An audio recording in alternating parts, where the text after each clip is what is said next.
I'm not going to be talking about algorithms, I'm going to be talking about sex. S-E-X. Because you know what? Leadership is like sex. We sometimes have too much of it, not enough of it. Everybody wants it, but very few are really excellent at it. Because they don't put in the work that's actually necessary, because an algorithm is really a system, part of a solution. And what leadership is about skill, right? And then excellence is an ongoing process to be greater.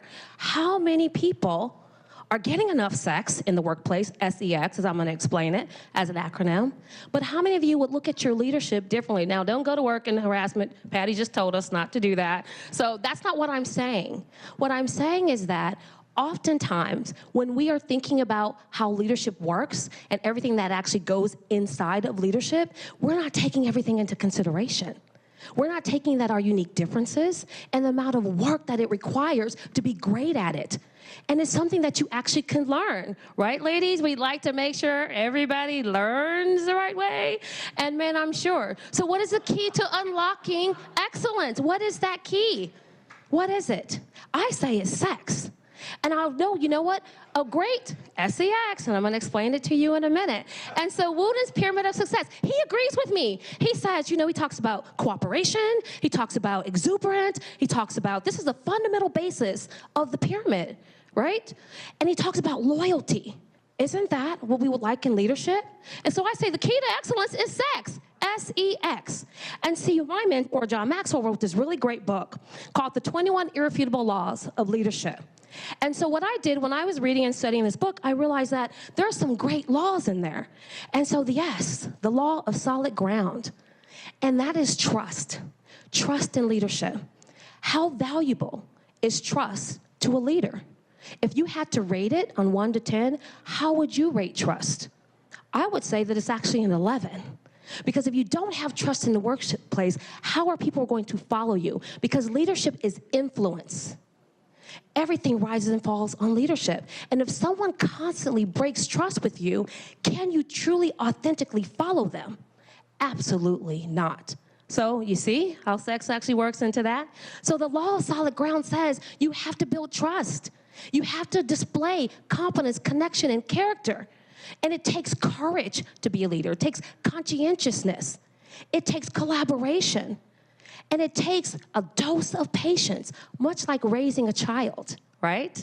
Especially in the workplace. So when you think about the law of solid ground, remember that the people that you are charged to lead, that they're looking to you, they need to be able to trust you. Because they need to be empowered by you. They need to trust that you're going to let them fail forward faster. And that just like children, you raise them and your little babies are learning to walk, what begins to happen? They fall down. But what do? You tell them and you help them get back up. Then why can't that occur in the workspace? So can they trust you to allow them to empower them, give them a task, let them do them, let them make a mistake, and let them learn from that? You cannot save them from everything. You are robbing them of their growth. You're robbing them from the experience. And again, if you don't make it a safe space for them to do that, you will never have innovation. You will never have change.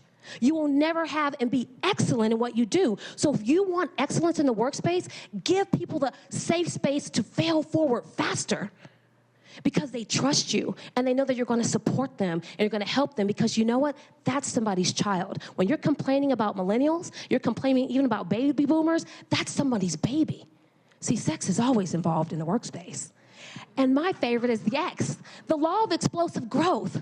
Do you want to have lots of followers? Or do you want to build leaders? And if you want to build leaders, then you're going to have to change your mindset, the way that you grow leadership, and the way that you actually address leadership in the workspace. Do you have right now a comprehensive leadership growth plan in place? Do you want one?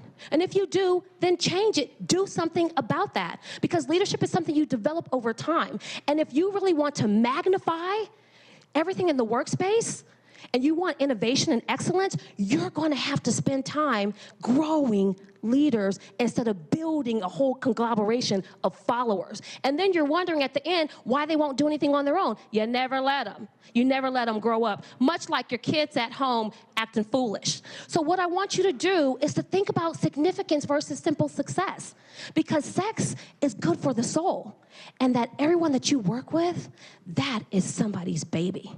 So before you complain, before you decide not to invest in them, think about that, because that might be your child. Thank you.